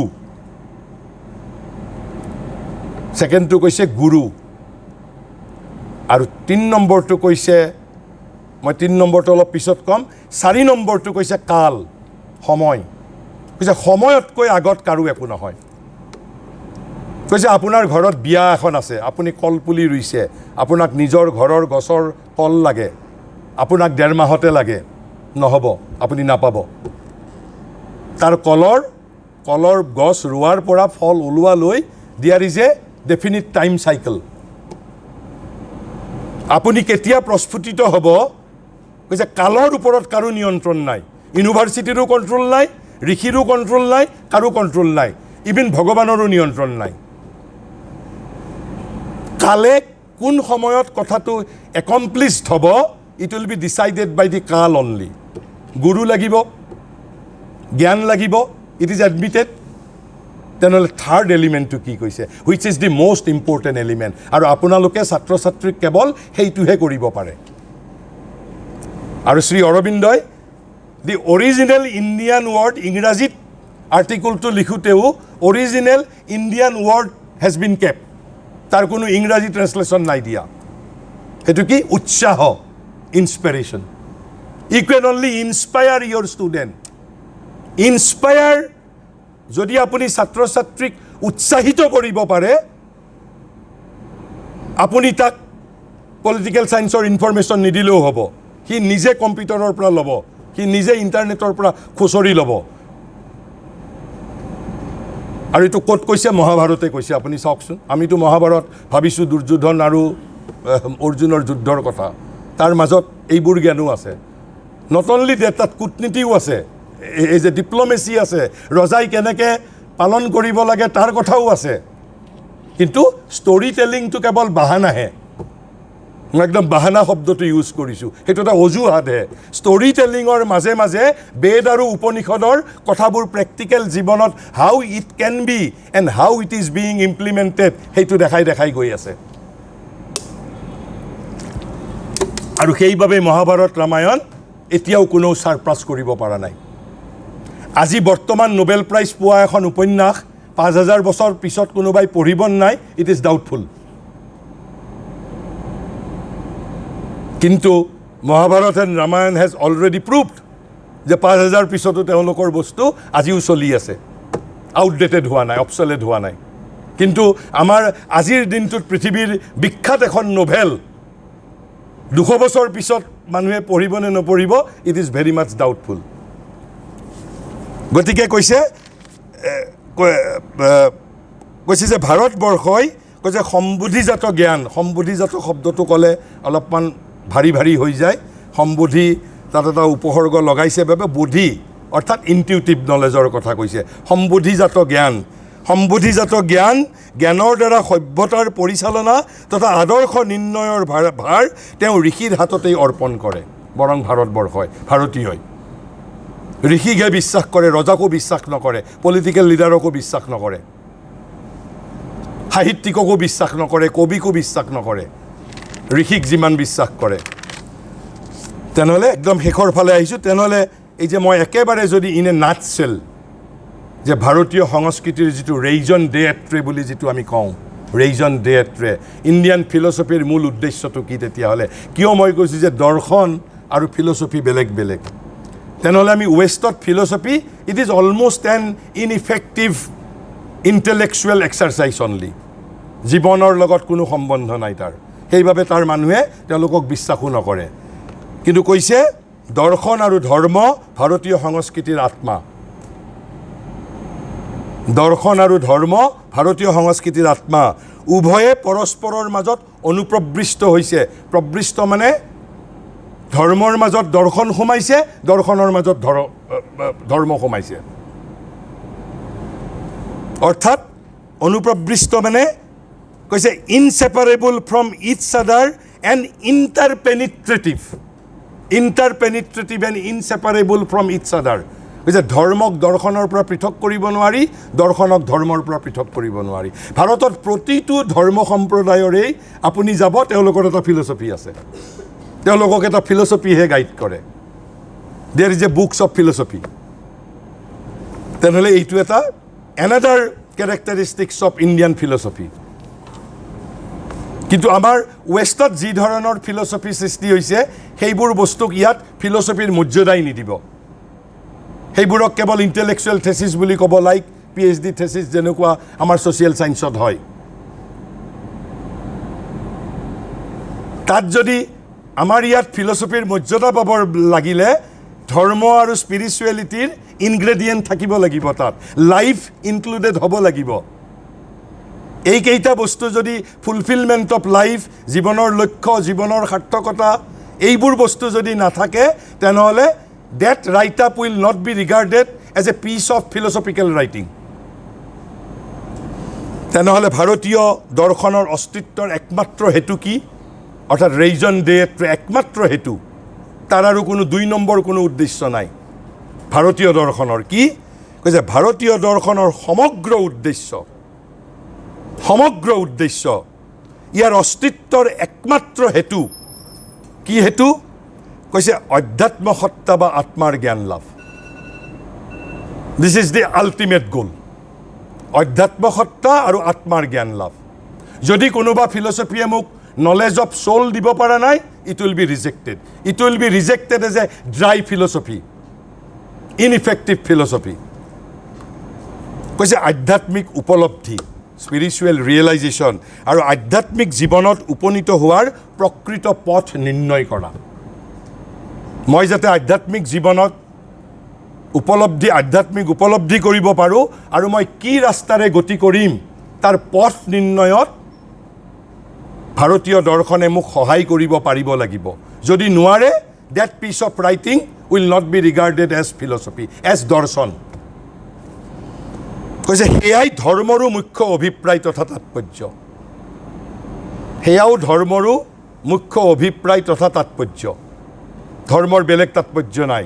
আমাক ধৰ্মই মোক আত্মাৰ জ্ঞান দিব পাৰিব লাগিব, দি হায়েষ্ট এইম অফ ধৰ্ম। মোক স্পিৰিচুৱেল ৰিয়েলাইজেশ্যন আৰু স্পিৰিচুৱেল পথ নিৰ্ণয়ৰ ক্ষেত্ৰত ধৰ্মই মোক সহায় কৰিব পাৰিব লাগিব। চ' ধৰ্ম ইজ দি মিডল ষ্টেজ, ধৰ্ম ইজ নট দি লক্ষ্য, স্পিৰিচুৱেলিটি ইজ দি লক্ষ্য। ধৰ্ম ইজ ৰাদাৰ ইজ এ মেকানিজিম, ধৰ্মই মোক সহায় কৰিব পাৰিব লাগিব। যদি সহায় কৰিব নোৱাৰে, স্পিৰিচুৱেলিষ্ট উইল ৰিজেক্ট ডেট ধৰ্ম। কৈছে ভাৰতীয় ধৰ্মৰ বিশিষ্ট মূল্য তথা ৰূপ অধ্যাত্ম দৰ্শনৰ পৰা প্ৰাপ্ত। ভাৰতীয় ধৰ্মই আন কাৰোৰ পৰা জ্ঞান নলয়, মনীষীৰ পৰা জ্ঞান নলয়, কবিৰ পৰা জ্ঞান নলয়, সাহিত্যিক বৈজ্ঞানিকৰ পৰা জ্ঞান নলয়। কাৰ পৰা ল'ব? স্পিৰিচুৱেল ফিলচফিৰ পৰাহে জ্ঞান ল'ব ভাৰতীয় ধৰ্মই। অধ্যাত্ম দৰ্শনেই ভাৰতীয় ধৰ্মৰ গভীৰতম অভিপ্সাক উদ্বুদ্ধ তথা আলোকিত কৰিছে। গভীৰতম অভিপ্সা মানে ডিপাৰ এছপিৰেশ্যন। ভাৰতীয় মানুহৰ যিটো ডিপাৰ এছপিৰেশ্যন, সেই ডিপাৰ এছপিৰেশ্যনক কোনে ইনস্পায়াৰ কৰিছে, কোনে এনলাইটেন কৰিছে? স্পিৰিচুৱেল ফিলচফিয়ে কৰিছে। আনকি কৈছে যে এই ধৰ্মৰ নিম্নতম স্তৰৰ ধৰ্মানুভূতি পৰ্যন্তও অনেক পৰিমাণে এই দৰ্শনৰ ৰঙতে অনুৰঞ্জিত হৈছে। আনকি একেবাৰে লোৱাৰ লেভেলৰ ধৰ্মীয় ফাৰ্ভাৰ ধৰ্মীয় চেতনাকো এই আধ্যাত্মিক দৰ্শনে কিবা প্ৰকাৰে নহয় কিবা প্ৰকাৰে প্ৰভাৱান্বিত কৰিছে একদম even at the lowest level কাৰণ এতিয়া তাৰ কাৰণটো কৈ আমি শেষ কৰিম কিয় ভাৰতীয় দৰ্শনে এই ধৰণে বা ভাৰতীয় দৰ্শনে এই ধৰণে ভাবিছে তাৰ কাৰণ কি তাৰ কাৰণ যেনেকৈ পজিটিভিজিম কমতে কৈছে হোৱাট ইজ ট্ৰুথ যিটো ৰিজন আৰু চেন্স এই দুটাই যদি সত্য বুলি নকয় এই দুটাৰ দ্বাৰা যদি এম্পিৰিকেলি প্ৰুভ কৰিব নোৱাৰোঁ তেনেহ'লে দিছ ইজ নট ট্ৰুথ তেওঁলোকৰ মাপকাঠি ইয়াৰ্ডষ্টিক মাপকাঠি সেইটোৰ দ্বাৰাহে তেওঁলোকে whether it is a truth or false তেওঁলোকে ডিটাৰমিন কৰে কিন্তু ভাৰতবৰ্ষই কেনেকৈ কৰে ভাৰতবৰ্ষই কৈছে ভাৰতবৰ্ষই আত্মাৰ সত্যৰাজিকেই অন্তিম তথা চৰম সত্য বুলি বিশ্বাস কৰে ৰিজনৰ সত্যক চৰম সত্য বুলি বিশ্বাস নকৰে মনৰ সত্যক অন্তিম সত্য বুলি বিশ্বাস নকৰে ইণ্টেলেকচুৱেলিটিৰ সত্যক চৰম সত্য বুলি বিশ্বাস নকৰে আত্মাৰ সত্যকহে চৰম সত্য বুলি বিশ্বাস কৰে আৰু এটা কি এই আত্মাৰ এই সত্যৰাজিয়েই ভাৰতৰ সত্তাৰ মৌলিকতম সত্তা বুলি কৈছে fundamental truth you may not accept it you may not agree to it কিন্তু এইটোৱেই ভাৰতৰ ক্ষেত্ৰত প্ৰযোজ্য সঁচা কথা you may reject it you may altogether denounce Indian consciousness but this is the fact কৈছে এয়াই ভাৰতীয় সত্তাৰ মৌলিকতম সত্তা এই জ্ঞানেহে প্ৰবলভাৱে ভাৰতৰ অন্তৰ্জীৱন গঢ়ি তুলিব পাৰে ভাৰতৰ ইনাৰ লাইফ ইণ্টেলেকচুৱেলিটিয়ে গঢ়ি তুলিব নোৱাৰে মনে গঢ়ি তুলিব নোৱাৰে শৰীৰে গঢ়ি তুলিব নোৱাৰে এই যে ৰূপকোঁৱৰে কৈছে ৰূপান্তৰেহে জগত ধুনীয়া কৰিব পাৰে সেই ৰূপান্তৰত মোক কোনে সহায় কৰিব পাৰিব only by the knowledge of the soul not by the knowledge of the mind not by the knowledge of the body সেইবোৰ সকলোৱে সহায় কৰিব কিন্তু আল্টিমেট হ'ল আত্মাৰ জ্ঞানেহে মোৰ ইনাৰ লাইফটো গঢ়ি তুলিব পাৰিব কিন্তু ইনাৰ লাইফৰ কাৰণে মই লালায়িত যদি নহওঁ তেনেহ'লে মোৰ বাবে প্ৰয়োজন নাই if I am content with the পশু মানৱত্ব তেনেহ'লে মোৰ যদি বীৰ মানৱলৈ এলিভেট নিজকে কৰাৰ বাবে কোনো যদি আৱশ্যকতা নাই তেনেহ'লে এইবোৰৰ কোনো প্ৰয়োজনো নাই কাৰণ মই আগেই কৈছোঁ যে যিটো কালি যে কৈছিলোঁ যে যোগানন্দ সৰস্বতীৰ বেদান্ত সাৰত কি কৈছে মোৰ প্ৰয়োজন থাকিব লাগিব সম্বন্ধ থাকিব লাগিব বিষয়বস্তুটো কি যদি মোৰ কোনো প্ৰয়োজনেই নাই হোৱাট আই এম ছেটিছফাইড তেনেহ'লে এইবোৰৰ কোনো নেচেচিটি নাই আই এম কণ্টেণ্ট যদি মোক বৰ্তমান ভগৱানে যি দিছে I am content I will B heading only towards death peacefully comfortably that could be one of the philosophy of life who can prevent you কোনো নোৱাৰে প্ৰিভেণ্ট কৰিব বিকজ ভাৰতবৰ্ষই সেই স্বাধীনতাও দি থৈ দিছে যে মই যদি কেৱল জন্ম বৃদ্ধি আৰু মৃত্যুকেই জীৱন বুলি ভাবোঁ ইট ইজ মাই ডিছক্ৰিপশ্যন ভাবিব পাৰোঁ মই আৰু কৈছে ইয়েই কল্যাণকৰ হৈ ভাৰতৰ বাহ্য জীৱনৰ উন্নতি সাধন কৰিবলৈ সমৰ্থ কৈছে the knowledge of soul will not only help in the growth of my inner life it will also help in the growth of my external life তেনেহ'লে একেবাৰে শেষত তেওঁৰ যিখন মই ফাউণ্ডেশ্যনছ অফ ইণ্ডিয়ান কালচাৰৰ পৰা কৈছে যে ভাৰতীয় সংস্কৃতিয়ে আত্মাকেই আমাৰ সত্তাৰ সত্য বুলি জ্ঞান কৰে ট্ৰুথ অফ আৱাৰ বিইং মনক সত্য বুলি গণ্য নকৰে প্ৰাণক সত্য বুলি গণ্য নকৰে শৰীৰক সত্য বুলি গণ্য নকৰে ইণ্টেলেক্টক সত্য বুলি গণ্য নকৰে অকল সোলটোহে সত্য বুলি গণ্য কৰে কৈছে ভাৰতীয় সংস্কৃতিয়ে আত্মাকেই আমাৰ সত্য বুলি গণ্য কৰে তেনেহ'লে হোৱাট ইজ লাইফ কৈছে লাইফ ইজ এ ফিল্ড যেনেকৈ ফুটবল খেলোঁ এখন মোক ফিল্ড লাগিব লাইফ ইজ এ ফিল্ড কৈছে জীৱনক অন্তৰাত্মাৰ উন্নতি তথা পৰিণতিৰ ক্ষেত্ৰৰূপে স্বীকাৰ কৰে অৰ্থাৎ থ্ৰু লাইফ আই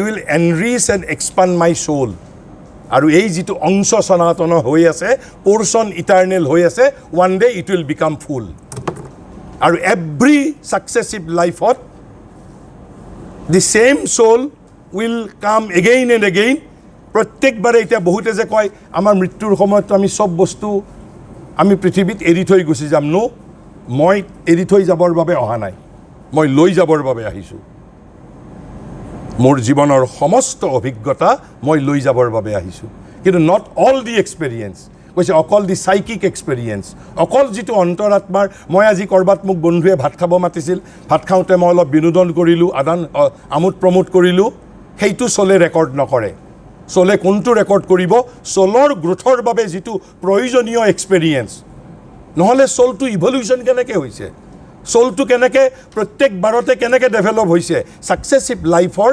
এক্সপেৰিয়েঞ্চৰ জৰিয়তে এই যে আমি কবিতা লিখিছোঁ গান গাইছোঁ আমি চাকৰি কৰিছোঁ প্ৰফেচাৰ হৈছোঁ আমি ইঞ্জিনিয়াৰ হৈছোঁ এই যে জীৱনৰ যিটো এক্সপেৰিয়েঞ্চৰ জৰিয়তে নহ'লে সমাজত বিকাশ কেনেকৈ হৈছে because world is a phenomena of progressive evolution গতিকে আমি এই কথাখিনি কৈয়ে মই শেষ কৰিছোঁ যদি কিবা সুধিব খোজে যদি কিবা ইণ্টাৰেকশ্যন কৰিব খুজিছে কৰিব পাৰে তেওঁ আহিল নেকি ইজন হা তেনেহ'লে মই অলপ বেলেগ এটা কথা ইয়াৰ মাজতে তেতিয়াহ'লে কৈ যাওঁ এই যে কৈছে যে এই বস্তুবোৰ মই কেনেকৈ মোৰ জীৱনত ইমপ্লিমেণ্ট কৰিব পাৰিম সেইটো এটা মেজৰ প্ৰশ্ন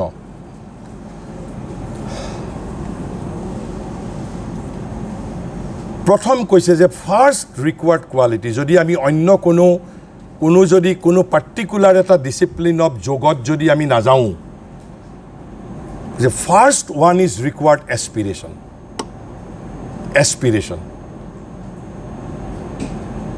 and what is aspiration aspiration is not need aspiration is not desire aspiration is not eagerness aspiration is not yearning then what it is a higher and purer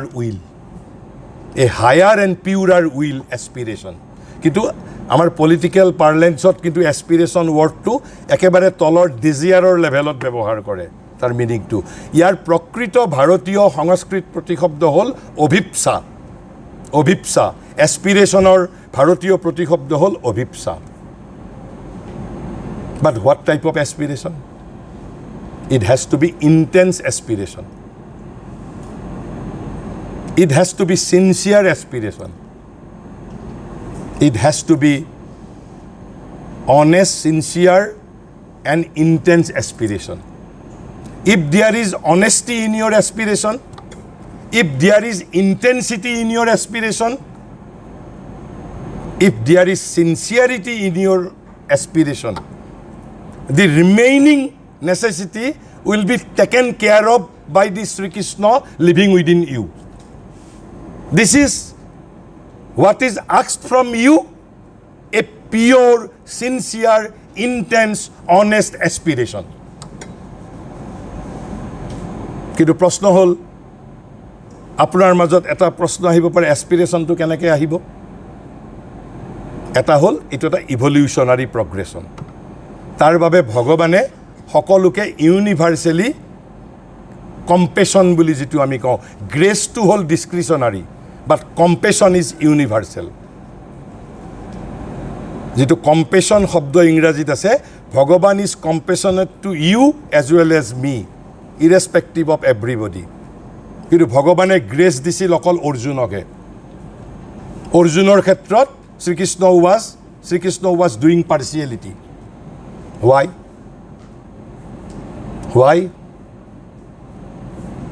আপোনাক যেনেকৈ ওপৰৰ অফিচাৰে আপোনাৰ কাম এটা কৰি দিব লাগিলে ওপৰৰ অফিচাৰ যি ধৰণে অফিচাৰৰ আপুনি প্ৰিয় হ'ব লাগিব আৰু শ্ৰীকৃষ্ণই লোকধাক কৰা নাই অৰ্জুনক কৈছে তুমি মোৰ খুব প্ৰিয় সেইবাবে মই তোমাক ডেপুটিজিম কৰিছোঁ ফেভাৰিটিজিম কৰিছোঁ তুমি মোৰ খুব প্ৰিয় but what is the proof Arjun যে প্ৰিয় আৰু আপোনালোকে এটা প্ৰশ্ন মোক কওকচোন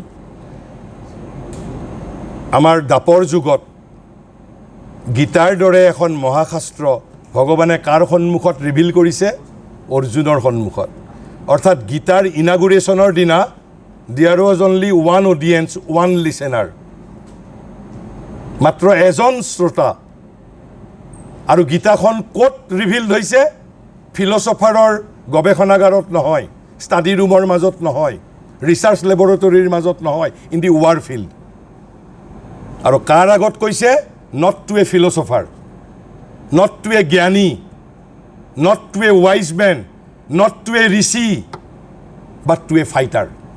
এজন যোদ্ধাক কৈছে আৰু সেইবাবেই গীতা এভৰিবডি কেন আণ্ডাৰষ্টেণ্ড কাৰণ গীতাত শ্ৰীকৃষ্ণই কাক মিন কৰি কৈছে এজন যোদ্ধাক মিন কৰি কৈছে এজন মিলিটাৰীয়ে যাতে বুজি পায় কথাটো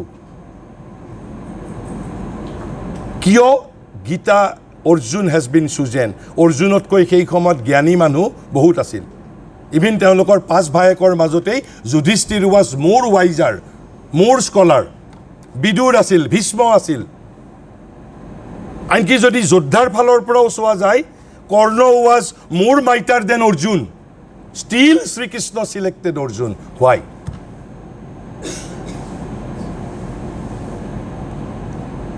মই এটা মাত্ৰ প্ৰমাণ দিছোঁ যেতিয়া মহাভাৰতৰ যুদ্ধ ৰেডি হৈ গ'ল যে হ'ব আৰু ইট ইজ চাৰ্টেইন যেনেকৈ ভাৰত পাকিস্তানৰ অপাৰেশ্যন সিন্দুৰ হোৱাটো চাৰ্টেইন হৈ গ'ল তেনেকৈ যেতিয়া ইট ইজ ফাইনেল তাক আৰু যুদ্ধ প্ৰতিহত কৰিব পৰা নাযায় তেতিয়া দুই পক্ষই নিজৰ নিজৰ কিমান সৈন্য সামন্ত যোগাৰ কৰিব পাৰে যত্ন কৰিছে যিসকলে আমাৰ বি আৰ চোপ্ৰাৰ মহাভাৰত দেখিছিল তেওঁলোকে হয়তো মনত পৰিব যদি চাইছিল কোনোবাই তেতিয়া দুইজনেই কৃষ্ণৰ সহায় বিচাৰি গৈছে কোনে অৰ্জুন আৰু দুৰ্যোধন দুইজনেই গৈছে আৰু ভগৱান হাইয়েষ্ট ফৰ্মত নেপোটিজিম কৰে পাৰ্চিয়েলিটি কৰে ভগৱানে নিজৰ ভক্তৰ বাবে দুৰ্যোধন গৈছে গৈ কোনফালে বহিছে মূৰৰ ফালে শ্ৰীকৃষ্ণই গম পাইছে কিন্তু শুই থকাৰ ভাও জুৰিছে ক'বলৈ গ'লে ডিজনেষ্টি কৰিছে অলপ পিছতহে অৰ্জুন আহিছে অৰ্জুন আহি ভৰিৰ ফালে বহিছে অৰ্জুন অহাৰ লগে লগে কৃষ্ণই উঠিছে আহি প্ৰথম ৱেলকাম কৰিছে অৰ্জুনক কাৰণ দেখা পাইছে অৰ্জুনক তেতিয়া দুৰ্যোধনে ক্লেইম কৰিছে নহয় নহয় বাসুদেৱ মই প্ৰথমতে আহিছোঁ বোলে হয় নেকি কিন্তু মইতো প্ৰথমতে অৰ্জুনকে দেখা পাইছোঁ হে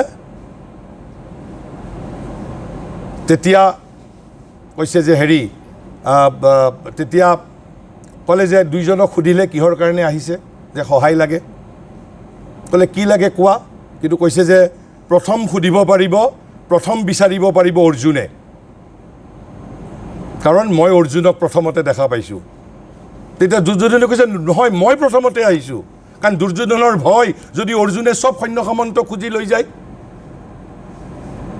তেতিয়া কৃষ্ণই কৈছে নহয় তুমি প্ৰথমতে বাৰু আহিছা আৰু অৰ্জুন দ্বিতীয়ত আহিছে বাবে মই প্ৰথমতে দেখিছোঁ বাবে নহয় Arjun is younger to you and younger has the first right সেইবাবে প্ৰথম মই অৰ্জুনকে সুযোগটো দিম দুৰ্যোধন উপায় নাপালে বিৰাট চিন্তিত অৰিত কি বা অৰ্জুনে খুজি দিয়ে তেতিয়া কৃষ্ণই দুটা কণ্ডিশ্যন দিছে টু ছেটছ অফ অল্টাৰনেটিভ দিছে যে ইউ কেন চুজ আইডাৰ ওৱান কৈছে যে এফালে অকল মই থাকিম উইদাউট এনি ৱেপন মই যুদ্ধত কোনো পাৰ্টিচিপেট নকৰোঁ অকল পাৰ্চনেলি মই থাকিম কেৱল এজনক মই মোৰ এটা হ'ল সেইটো আৰু আনটো হ'ল মোৰ সমস্ত সেনাবাহিনী দ্বাৰকাৰ সমস্ত সেনাবাহিনী অক্ষহিনী Narayani Sena even my commander in chief দ্বাৰকাৰ সেনাপতি দ্বাৰকাৰ সেনানায়ক দ্বাৰকাৰ সমস্ত সেনাবাহিনী এজনক দিম আৰু এজনৰ ফালে অকল মই থাকিম কেৱল মাত্ৰ কাক লাগিব তোমাক কোৱা অৰ্জুন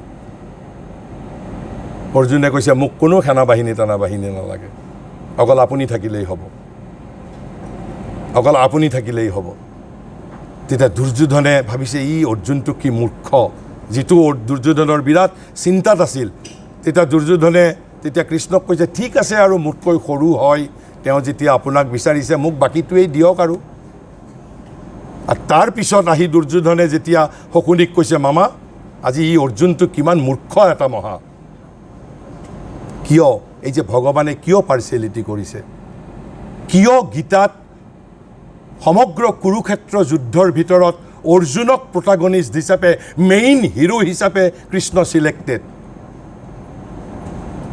কৈছে টোটেল চাৰেণ্ডাৰ সমৰ্পণ to the higher authority higher force you may accept it or you may not accept it the second quality required second element required আপুনি প্ৰেক্টিকেল জীৱনত কেনেকৈ আপোনাক ভগৱানে কৰিব surrender to a divine force you will agree or not it's up to you মোৰ যিখিনি মই জানো সেইখিনি কৈছোঁ first is aspiration second one is surrender but whether your ইগ' will permit you or not I do not know' and number third কৈছে rejection what you are to reject first rejection then transformation what you are to reject your lower natures and what is lower nature which we have inherited from our animal past which we have or which are common with animal these are lower nature of course যদি নিম্ন প্ৰকৃতি মানে লোৱাৰ nature মানে হ'ল which are common between man and animal all those natures has to be rejected first and after rejection it has to be transformed into higher nature বাকি আপুনি কনসেন্ট্ৰেশন meditation আসন প্ৰাণায়াম আপুনি যিমানেই কৰক নকৰক according to Sri Aurobindo these three are the greatest thing যদি not only spiritually আমি যেনেকেই নকৰোঁ কিয় এই তিনিটা বস্তু যদি থাকে then কৈছে যে other things will be taken care of by the Sri Krishna living within you আপুনি চিন্তা কৰিব নালাগে আপোনাক কেনেকৈ লৈ যাব লাগিব আপোনাক ক'ত লেকচাৰ দিবলৈকে মাতি নিব কোনে নিব কোনো চিন্তা কৰিব নালাগে মই আপোনালোকে কোৱাটো উচিত নহয় আপোনালোকে দেখিছে সাধাৰণতে মানুহে বক্তৃতা দিয়াৰ আগতে কোনোবা ধৰক খুব ৰিলিজিয়াছ বা স্পিৰিচুৱেল মানুহ হ'লেও মন্ত্ৰ এটা মাতে উচ্চাৰণ কৰে সকলোৱে শুনাকৈ বাট আই ডোণ্ট বিলিভ ইন ডেট মই যে অলপ সময় মনে মনে থাকোঁ হোৱাট এক্সেক্টলি আই ডু আৰু মই মুখেৰে অন্ততঃ যিটো কথা কৈছোঁ U may accept it you may not accept it মই মুখেৰে যিটো কথা কৈছোঁ যিটো মই নিজে ইমপ্লিমেণ্ট কৰিবলৈ এটলিষ্ট প্ৰয়াস কৰা নাই তেনেকুৱা কথা মই কেতিয়াও নকওঁ মই প্ৰাৰ্থনা কৰোঁতে আৰু তেতিয়াৰ পৰা মোৰ কি চেঞ্জ আহিছে কি ট্ৰেন্সফৰ্মেশ্যন আহিছে অকল মই আৰু ভগৱানে জানে বেলেগ কোনেও নাজানে মই প্ৰাৰ্থনা কৰোঁ কয় যে মা তুমি মোক আজি বক্তৃতা দিবলৈ নিমন্ত্ৰণ কৰিছা not by the Kuldeep Goswami, not by the Vice Chancellor Dibrugarh University. I am here at the command of the Divine Mother, Supreme Divine Mother. Supreme Divine Mother has sent me here to speak few words before you. I do not know what to speak and how to speak. I am Abhajan. I do not know how to speak. And what purpose it would serve, I don't have any personal service, personal desire. মই শ্ৰীমাক প্ৰাৰ্থনা কৰোঁ এটা অসমীয়া শব্দৰে কৰোঁ তাৰ ঠিক ইংৰাজী equivalent নাই কাৰণে যে মা তুমি মোৰ মুখত বাংময়ী হৈ প্ৰকটিতা হোৱা বাংময়ী means incarnation in words and you speak the lecture you speak and using me as your occasion and instrument, using me as your slave, as your servant. I do not know what to speak and how to speak. And লগত আৰু এটা কয় let thy will be done and not mine. তোমাৰ সংকল্প ৰূপায়িত হওক তোমাৰ উদ্দেশ্য ফুলফিলড হওক not mine. আৰু মই কওঁ you please preside over the whole proceeding. Not only that, মই কওঁ যে মোৰ শ্ৰোতাৰ চেতনাৰ মাজতো তুমি সোমাই তেওঁলোকক প্ৰভাৱিত কৰিবা বিকজ আই কেনট কণ্ট্ৰল মাই লিচেনাৰ্ছ কিন্তু এইটো মই এদিনতে মোৰ বাবে সম্ভৱ হোৱা নাই মোক দীৰ্ঘ দিনৰ সাধনাৰ প্ৰয়োজন হৈছে you may believe in or you may not believe in গতিকে মই যিটো ধৰণে আগবাঢ়িছোঁ আপুনি মেকানিকেল ডিচিপ্লিন বহুত আছে কিন্তু মেইন হৈছে ইয়ৰ এটিটিউড যদি আপোনাৰ এছপিৰেশ্যন ৰিজেকশ্যন আৰু সাৰেণ্ডাৰ থাকে আপোনাক কি কিতাপ আপোনাৰ সন্মুখত আনি দিব লাগিব ভগৱানে আপোনাৰ বাবে চাকৰৰ দৰে কাম কৰিব আপুনি মোক কওকচোন মহাভাৰত আপুনি পঢ়িব মহাভাৰতৰ যুদ্ধত অৰ্জুন যুধিষ্ঠিৰে কিবা টেনচন লৈছিল জানো সবটো টেনচন লৈছে কৃষ্ণই সব কৃষ্ণই কৰিছে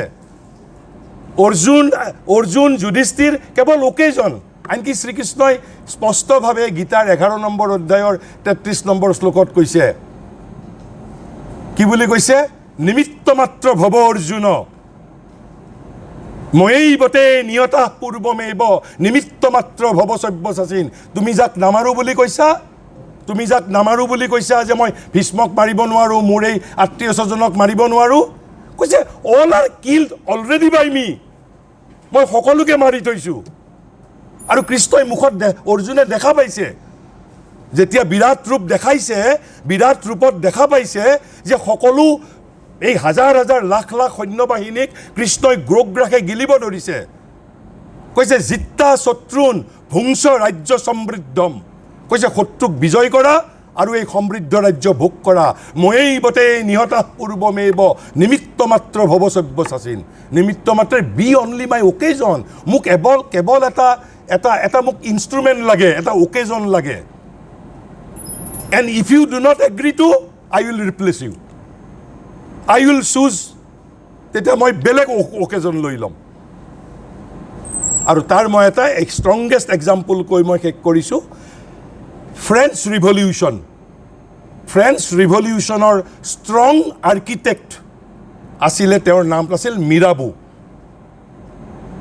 একেবাৰে from A to Z everything was done by him যেতিয়া তেওঁৰ অহংকাৰ হ'ল যে ময়েই সব কৰিছোঁ তেওঁ তলে তলে ৰজাৰ লগত সন্ধি কৰিলে আৰু ৰজায়ো ভাবিলে এওঁক যদি ৰিভলিউশ্যনৰ পৰা ৰিমুভ কৰিব পাৰোঁ তেনেহ'লে পাৰহেপছ ৰিভলিউশ্যন উইল ষ্টপ আৰু সেই বুলি আজিৰ যুগৰ দৰে ৰিভলিউশ্যনাৰীৰ দৰে মিৰাবুক ৰজাই পাৰচেজ কৰিলে বাট ৰিভলিউশ্যন কণ্টিনিউজ হোৱাই কৈছে শ্ৰী অৰবিন্দই কৈছে যিটো মহাশক্তিয়ে মিৰাবুক ইনষ্ট্ৰুমেণ্ট হিচাপে লৈছিল যেতিয়া তেওঁৰ মাজত অহং আহি গ'ল যে তেওঁ কৰিছে বুলি he was replaced he was thrown away other leader were selected by the মহাশক্তি বিকজ তেওঁক পাৰচেজ কৰাৰ পিছতো French revolution did not stop thank you and নমস্কাৰ টু অল